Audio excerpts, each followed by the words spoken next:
رہی ہے, کس قدر بڑھتی جا رہی ہے.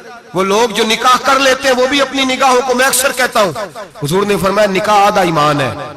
جس نے نکاح کر لیا اس کا ایمان مکمل ہو گیا. تو جو نکاح کے بعد بھی باز نہ آیا, میں اس کو بے ایمان نہیں کہتا, لیکن نبی پاک نے فرمایا جو نکاح کر لے اس کا ایمان, بولیے ایمان محفوظ ہو گیا, اس کا ایمان, سارے بولیے ایمان. اور جو پھر بھی باز نہ آئے, حضور کہہ رہے ایمان مکمل ہو گیا. اور جو نہ باز آیا کیا فتویٰ دیا جائے حدیث کی روشنی میں؟ میرے نبی پاک کی بارگاہ میں عورتیں آئیں توبہ کرنے, بیعت کرنے, مسلمان ہونے. تو حضور بیعت لیتے وقت فرمانے لگے میرے ساتھ وعدہ کرو, جھوٹ نہیں بولو گی, غیبت نہیں کرو گی, زنا نہیں کرو. ایک عورت بول پڑی, کہنے لگی یا رسول اللہ صلی اللہ علیہ وسلم میں مسلمان تو نہیں پر خاندانی ہوں, میرے گھر والوں کے ذہن میں بھی کبھی زنا کا خیال نہیں آیا.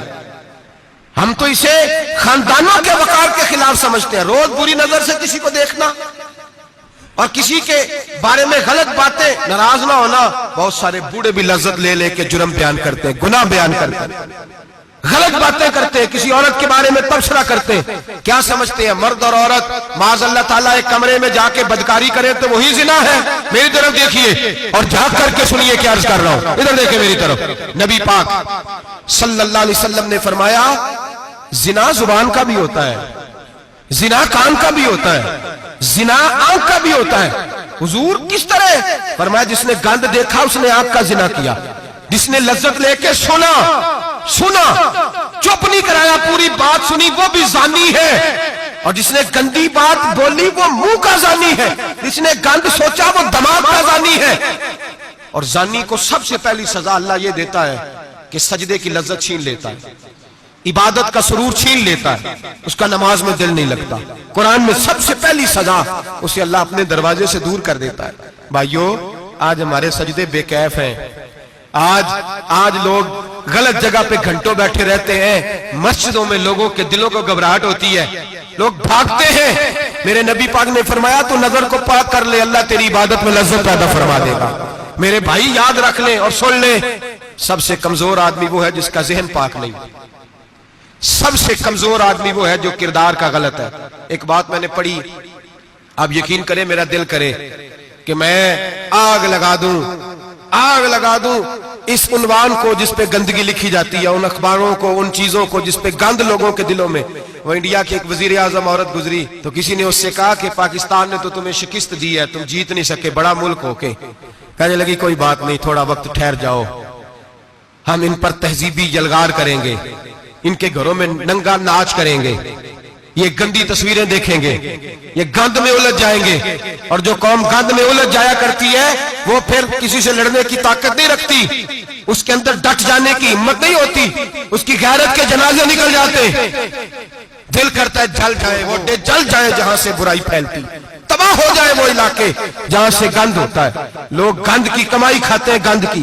ایکٹروں کے ساتھ کھڑے ہو کے فوٹویں کھچاتے ہیں اور گناہ پہ فخر کرتے ہیں. اور گندے لوگ کہتے ہیں اللہ کا فضل ہے ہم گند پھیلا رہے ہیں, ثم معاذ اللہ. لوگ گناہ پہ فخر کرتے ہیں چوکوں چوراہوں میں. محمد بن قاسم آئے ہندوستان پہ راجہ دہر کے مقابلے میں, نوجوان میری طرف دیکھیں اور صحیح ہو کے بیٹھے, خاصے صحیح ہو کے بیٹھے, تقریر نہیں کر رہا, جذبات کا, میرے جذبات سنیں, دل کے پھپولے جل رہے ہیں سینے کے داغ سے. اللہ کی قسم روح کی گہرائی سے بات کر رہا ہوں, وہ بات کر رہا ہوں جو سینہ کہہ رہا ہے کہ پھٹ جائے اور کہنا نہ پڑے. قرآن و حدیث پڑھتے ہیں اور پھر اپنا حال دیکھتے ہیں تو لگتا یہ ہے کہ عذاب قریب آ گیا ہے, لگتا ہے زمین پھٹنے والی ہے, آسمان گرنے والا, لگتا ہے قریب آ گیا سارا کچھ. سمجھے کیا عرض کر, یہ بات اگر آپ سمجھ گئے تو قیمت وصول ہو گئی. اس کو سمجھ گئے تو سمجھ لیں آپ کے مزاج کے اندر اللہ نے تبدیلی پیدا کر دی. محمد بن قاسم 18 سال کا جوان, ایک عورت کی عزت پر راجہ دہر ہندو نے حملہ کیا, محمد بن قاسم بچانے آئے. جب ہندوستان آئے فوج تھوڑی تھی, علاقہ تھوڑا تھا, راجہ دہر کی فوج بہت زیادہ, اور پھر اپنا عرب چھوڑ کے یہاں آ کے ہندوستان میں اس کے علاقے میں اس پہ حملہ کرنا, حالات خراب تھے.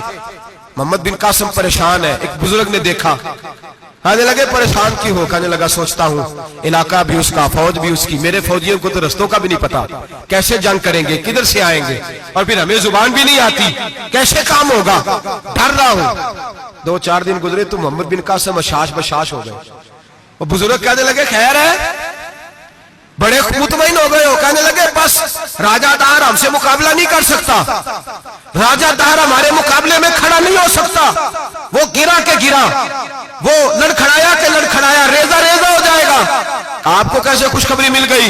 कहने लगे मुझे पता चला है कि राजा दाहर जहन का गंदा है, वो तो चचा की बेटी को नहीं छोड़ता, मामू की बेटी को नहीं छोड़ता, खाला की बेटी को गंदी नजर से देखता है। जिसका जहन गंदा होता है वो किसी का मुकाबला नहीं कर सकता, हमें फतह होगी, फतह, वो गिरेगा। वो बुजुर्ग कहते हैं मैं समझ गया कि वाकई से फतह होगी।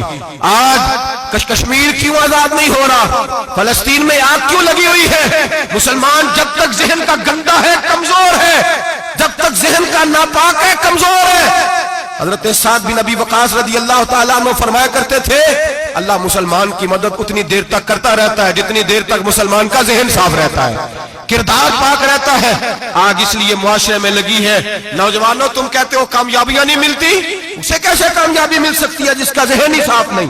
वो कैसे दुनिया की बाजी जीत सकता है जिसकी निगाह ही पाक नहीं? वो कैसे आगे बढ़ सकता है जिसके किरदार में पाकीज़गी नहीं? अपने आप को पाक कर लो, अल्लाह हर मुश्किल में तुम्हारी मदद फरमाएगा, हर रास्ते में तुम्हारी मदद फरमाएगा। और मैंने कहा जब आदमी नापाक होता है तो रब करीम उससे इबादत की लज्जत छीन लेता है। और अल्लाह की सबसे बड़ी सजा यह है कि किसी को सजदा ना लंबा करना दे। रब करीम सबसे ज्यादा उससे नाराज है जिसको कुरान पाक के खोलने की तौफीक ना हो। सबसे ज्यादा रब करीम उस शख्स से नाराज है जो अल्लाह की बारगाह में झुकने की लज्जत छोड़ जाए। मेरे नबी पाक सैयद आलम अलैहिस्सलाम के सहाबा लंबी इबादतें करते थे, लंबी। किसी ने कहा था रूम के बादशाह थे कि ये मुसलमान फातेह क्यों हो जाते हैं? तो उसने कहा मैंने मौला अली के जमाने में जासूसी कराई थी, पता किया था कि हर मैदान में कामयाब क्यों होते हैं। तो कहते मैंने देखा ये दिन के मुजाहिद होते हैं पर रात के आबिद होते हैं, सारी रात इबादतें करते हैं। फरमाया रात को जब अपने रब को राजी कर लेते हैं तो सवेरे खुदाई ताकतें इनके साथ हो जाती है। हम कहते हैं हमारी चालाकी से कामयाबी होगी, हम बड़े तेज हैं, हमारी हिकमत अमली से कामयाबी, सियासत से कामयाबी। जब तक अल्लाह तेरा साथ नहीं देता तू कदम नहीं उठा सकता। जब रब करीम तेरी मदद नहीं फरमाता तू अमीर घड़ों में गिर जाता, तू अपनी चालाकी के अंदर ही मर जाता है घुट के। मेरे भाई जब तेरे अंदर लज्जत होती है, सलाहुद्दीन अय्यूबी, सब बोलिए रहमतुल्लाह ताला, हजरत सलाहुद्दीन अय्यूबी बहुत बड़ा सूफी, बहुत बड़ा मुजाहिद, बहुत बड़ा दलेर। लेकिन कमाल यह था कि मेरे गौसे आजम के मदरसे से तालीम पाई थी, इल्म, रूहानियत, तकवा, परहेजगारी शेख अब्दुल कादिर जिलानी के इदारे से सीखा था। सलेबी जंगें हो रही थी, ईसाइयों के साथ लड़ाई हो रही थी। सलाहुद्दीन अय्यूबी बड़े परेशान थे, बड़ी अजियत में थे, बड़ी तकलीफ में थे। ऐ अल्लाह क्या बने। अचानक पता चला कि एक बहरी बेड़ा आ रहा है ईसाइयों का और उसके अंदर तलवारें हैं, नेज़े हैं, बड़ा कुछ है। सलाहुद्दीन अय्यूबी परेशान हो गए, कहने लगे पहले ही मुसलमानों के पास असला कम था, पहले ही परेशानी थी, अब और आ रहा है सामान, कैसे काम चले? परेशान हुए, मीटिंग नहीं बुलाई, कबीना का इजलास नहीं बुलाया, सियासी हिकमत अमली नहीं बदली, मस्जिद अक्सा में चले गए, सारी रात रो के गुजार दी। ऐ अल्लाह मैं अपने लिए नहीं आया, तेरे रसूल के दीन के लिए आया। ऐ अल्लाह मुझे अपनी कोई फिक्र नहीं, तेरे नबी के दीन के झंडे की फिक्र है। खुदावंदा ऐ अल्लाह तू मेरे नियतें, मेरे इरादे जानता है, मेहरबानी फरमा, मुसलमानों को कुव्वत दे, कुफर के दिल में रोब डाल दे। सवेरे सलाहुद्दीन अय्यूबी उठे, मस्जिद से बाहर निकले, एक नेक पारसा सूफी बुजुर्ग से सामना हुआ। सलाहुद्दीन अय्यूबी कहने लगे हुजूर दुआ करना, दुश्मन का बहरी बेड़ा आ रहा असला लेके, मेहरबानी करो, दुआ करो, बहरी बेड़ा आ रहा है, मुसलमानों को अल्लाह कामयाबी दे दे। बाबा जी कहने लगे अल्लाह अकबर, वो तो बेड़ा गर्क हो गया है, वो तो बेड़ा गर्क हो गया है, वो तो डूब गया है। अल्लाह अकबर, वो तो डूब गया है।